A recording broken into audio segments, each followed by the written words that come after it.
Bu videomiz ko'pchilikka foydali bo'ladi deb o'ylayman, Xudo xolasa. Xo'p, tomda tunikada yopsa chiroyli chiqadi, albatta figurali uylarga yarashadi.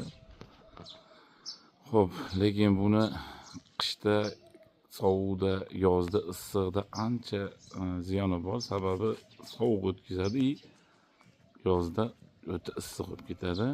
Shuning hisobiga meni maslahatim tom qismini shibrda qilganni maslahat beraman. Xo'p, endi bu holatda tunika qo'ydirib olgan odamlar uchun lifehack. O'zimiz sinab ko'rdik. O'ta issiq bo'lib ketyapti. Shuni hisobiga tomga straplni tagidan tonni nimada qatirib chiqdik. 3 santimetrlikda. Bu narsa ancha foyda berdi. Lampa qismiga yetkazmagan holatda qildik. Sababi bu yoqqa kerak emas deb o'yladik. Bu ancha issiqni qaytaryapti.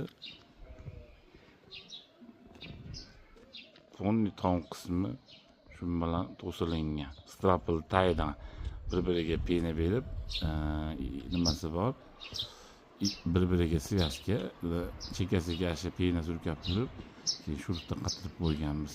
Strapl bilan tunikaning orqasi 10 santimetr havo aylanish hisobiga ancha sezyapmiz. Hozirgi kunda issiqda ancha issiqni qaytaryapti. Mabodo kimdir tomini tunika qildirgan bo'lsa, shunaqa holatda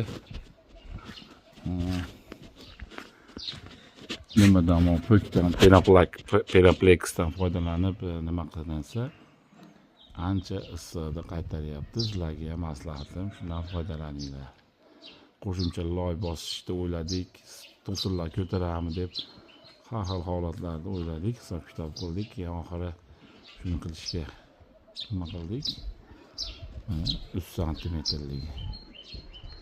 Xudo xolasa yaxshi effekt beryapti.